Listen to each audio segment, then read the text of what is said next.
Oi pessoal, Thiago Belotti aqui e finalmente estou com Joyce Paz do canal Cinemascope. Vocês já conhecem a Joyce, ela grava alguns vídeos para o canal, ela faz um trabalho no Cinemascope, tanto o canal do YouTube quanto o site já há algum tempo. Eu conheci a Joyce no Conacine há 4 anos atrás. Ela está em Brasília, veio participar do evento Refúgio Aberto, que foi ontem, foi sexta-feira, foi bem legal. Talvez a gente faça até outras versões em outras cidades. E eu não poderia deixar de aproveitar a visita da Joyce e gravar com ela. Então, a gente vai falar um pouquinho sobre cinema nacional. Cinema ruim. Ninguém gosta de cinema nacional, né? Nacional, a pessoa já...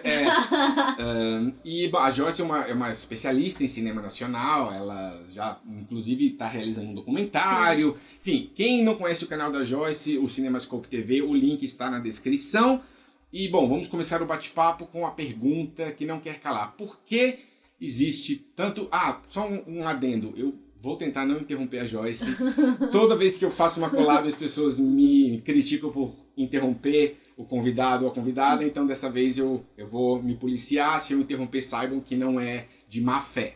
Então, Joyce, por que as pessoas têm tanto preconceito com o cinema nacional? Essa é uma pergunta um pouco difícil, né? A gente estava até aqui antes do vídeo tentando chegar a algumas conclusões, tentando desenhar um pouco de onde que surge, né, esse preconceito, né, se ele tem uma origem, né, qual seria ela. Eu acho que, primeiro de tudo, as pessoas não são educadas para saber apreciar e conhecer o cinema brasileiro em sua diversidade, né. E aí o que acaba ficando marcado para elas são alguns períodos, né, alguns momentos característicos do cinema brasileiro que acabam sendo pejorativos, de repente. Por exemplo, a pornochanchada, né? Que eu acho que é o exemplo mais didático. Cinema nacional é mulher pelada. É palavrão, é putaria. Então, durante muito tempo, eu mesma, eu tava até comentando com você que eu cresci ouvindo. Ai, nossa, mas cinema brasileiro só tem putaria, só tem pobreza, mulher pelada, enfim, é uma porcaria. Então eu cresci ouvindo isso, assim. Mixagem de som ruim, né? De fato, algo precário. De fato, há um período do cinema nacional... Eu não gosto das pornochanchadas. Você gosta mais do que eu, você sabe apreciar algumas. Eu tentei assistir um monte, principalmente na época da faculdade de cinema e tal. Nos anos 90 era difícil assistir esses filmes, né? Achar em VHS. Não, mas nos anos 90 era difícil no geral, né? Cinema brasileiro. Mas a gente... Assim, não vamos fazer um vídeo factual. Sim. Mas assim, você pode fazer cinema novo, pornochanchadas, cinema marginal, cinema marginal, boca do lixo.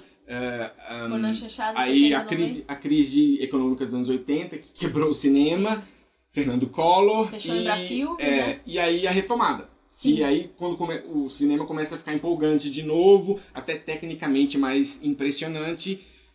Tem a questão das leis de incentivo, na lei do audiovisual, tem toda uma questão... O filme marco da retomada foi Carlota Joaquina, depois o Quatrilho, que concorreu ao Oscar, né? De melhor filme estrangeiro, foi o último nacional a concorrer, né? A ficar entre os 5. Sim. A Fernanda Montenegro concorreu como atriz, mas eu não sei se Central, acho que não entrou, não. Central ganhou o Globo, né?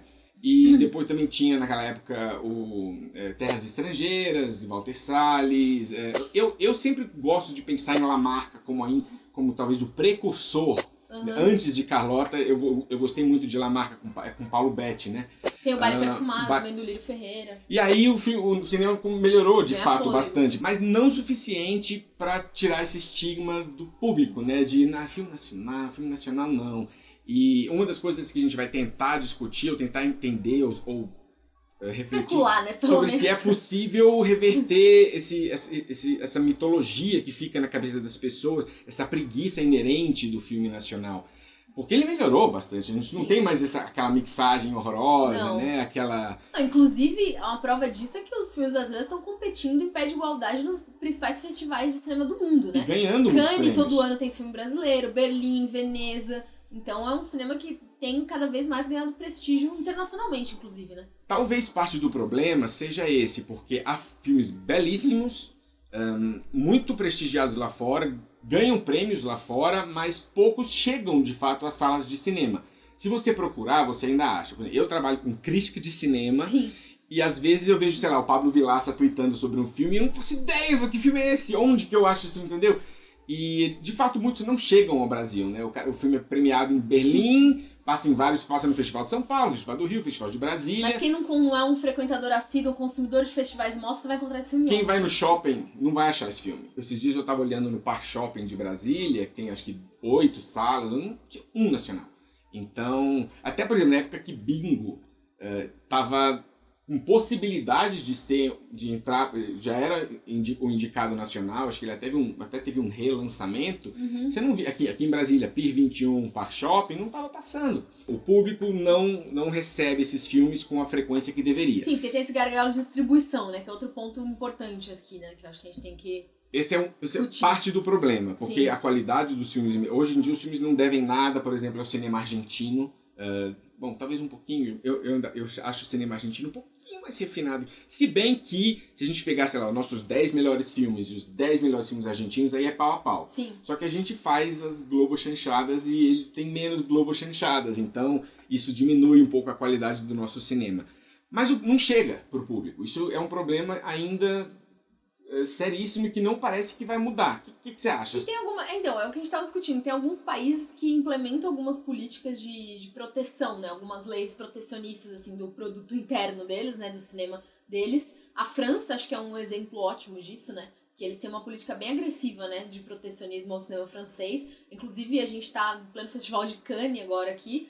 E tá toda essa discussão, né? Netflix e Cannes, e tem tudo a ver com as leis lá na França, né? Como eles encaram o cinema, que tem a coisa de, enfim, do tempo que fica no cinema e quando que pode ir pra streaming depois. Então é um país que tem umas leis bem rígidas nesse sentido, né? E pode ter um pouco a ver com a cultura, porque, né, aí também não dá pra generalizar, mas fala-se muito que francês não gosta de norte-americano. Sim. Né? Aquela coisa, se você for pra França e tentar falar inglês, o garçom já vai te olhar torto. Então é claro que culturalmente você vai preservar, e já o brasileiro paga porque a grande ameaça é o cinema norte-americano. E o brasileiro né? ama cinema gringo, né? Sim. Então a gente prefere ver um filme de terror B gringo do que um filme de terror nacional, mas aí o terror a gente já está entrando no cinema de nicho, acho que não vai, é uma discussão para outro vídeo. Mas então a gente tem o problema cultural, o estigma de gerações falando, passando de pai para filho. Eu acho que isso é muito forte. Você falou que cresceu ouvindo isso, Não, eu cresci né? ouvindo isso em todos os lugares, assim, escola, minha família, enfim. E aí os únicos filmes brasileiros que eu tinha acesso, por exemplo, quando eu era adolescente, assim, eram os que passavam na televisão, na Globo, a maioria. Ou, sei lá, um Corujão da Vida, uma coisa assim, que passavam filmes bem estranhos. E aí eu descobri bem tardiamente, assim, o cinema brasileiro, de fato. Foi uma coisa mais quando eu comecei a me envolver com cinema, que eu tive uma atitude mais proativa, né? Do tipo, quero descobrir o que é o cinema brasileiro. Quem tá aí? Vem falar oi. O Theo tá aqui, gente. O Theo e a Lá estão aqui, mas ele tá com vergonha de falar. Vem falar oi. Não quer? Se você quiser, depois vem falar oi pras pessoas, tá bom? Mas você teve que ir atrás. Eu tive que ir atrás. Então... Não é uma coisa que chegou até você. Nem nas locadoras.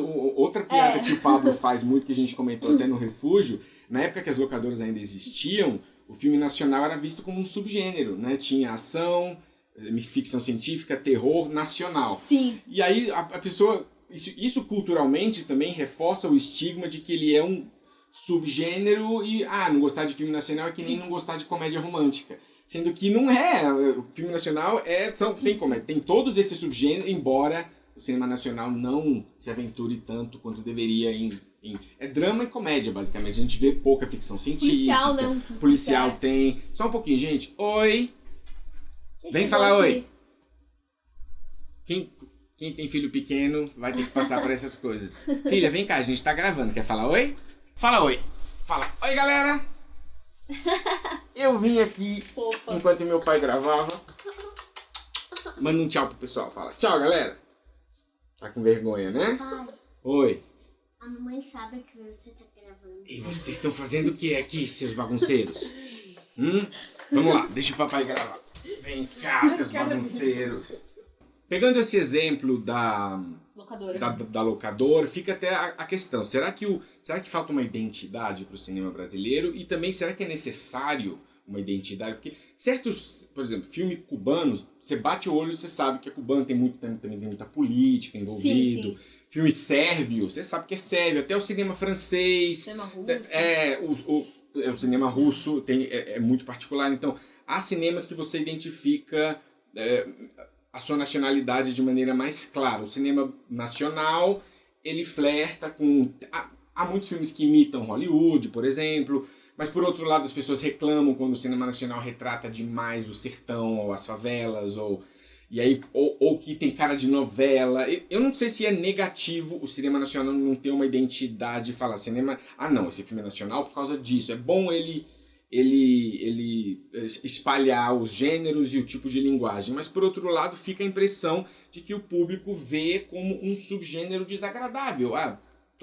O não cinéfilo, ele não gosta de certas coisas. Eu gosto de terror, mas não gosto de comédia romântica. E aí fica essa coisa, eu não gosto de nacional. Mas como assim você não gosta de nacional? Você gosta de drama? Gosto. O cinema nacional faz drama. Então por que você não gosta de nacional se ele faz o gênero que você gosta? As pessoas estão confundindo. É engraçado porque a maioria das pessoas que falam cinema nacional é péssimo, eu não gosto mais, eu sempre pergunto, mas o que você conhece de cinema brasileiro? Eu vi uma coisa, ou às vezes não viu nada e acha que é ruim sem ter provado, né? Exato, e o que eu tenho sempre falar para as pessoas mas eu vi tal filme, eu falei, mas cinema brasileiro não é só isso, tem um tal filme, eu faço algumas indicações que tratam tais histórias, aí a pessoa fica, nossa, mas porque é isso mesmo, né? O cinema brasileiro tem de tudo. E eu, particularmente, eu acho que essa diversidade é muito positiva. Eu acho que a riqueza do cinema brasileiro vem justamente daí. Porque se for pegar cinema feito em, cinema gaúcho e cinema pernambucano, que eu hoje acho que atualmente, nos últimos 10 anos, é o melhor cinema do Brasil, o cinema pernambucano. É um cinema bem representativo, assim, do melhor que a gente pode fazer. E eu acho que esse é o lance mesmo, sabe? Você consegue pegar cinema de gênero, eu comentei bastante até no Refúgio Aberto da Juliana Rojas, do Marco Dutra, que é uma nova geração, que vem fazendo filmes de gênero, horror, terror, misturado com musical, comédia, então é uma coisa bem maluca. Musical, tá aí uma coisa que tem pouco no cinema nacional. Exatamente.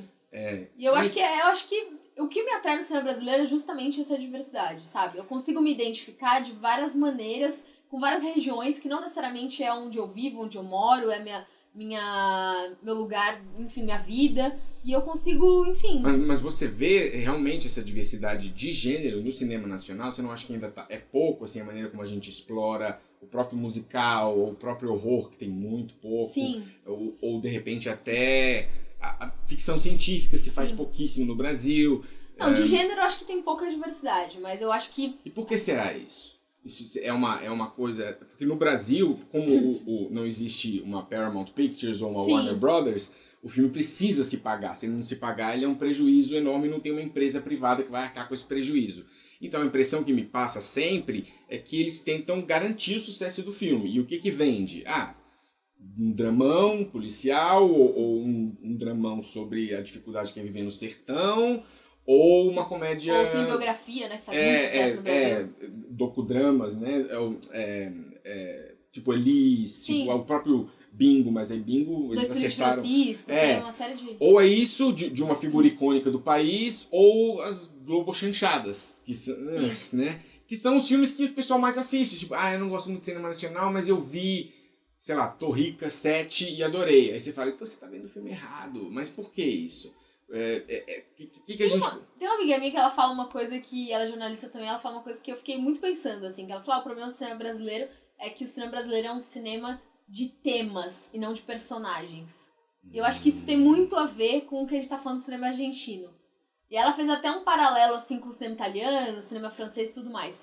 Porque, assim, independente do que você tá tratando, são personagens super bem construídos, super complexos, e não importa muito em que situação que eles estão, sabe? O que importa é a construção desses personagens, como que eles são articulados na história. E aqui no Brasil o que se vê muito é, por exemplo, fulano de tal diretor ou diretora fazem cinema político. Então o tema ele tá maior do que a história, do que os personagens, do que essa complexidade. Eu acho que isso faz um pouco de sentido, assim. Vamos pegar essa comparação com o cinema comparativo e deixar pra parte 2? Vamos sim.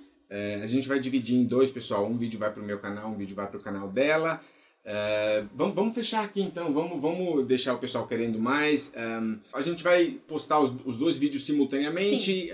Para quem quiser assistir a parte 2 vai estar no CinemaScope. De novo, o link está na descrição e a gente vai começar com essa comparação. O cinema argentino é melhor do que o cinema nacional. Será? Vamos parar por aqui, mas acompanhe a parte 2. Um abraço Tchau, tchau. E até a próxima.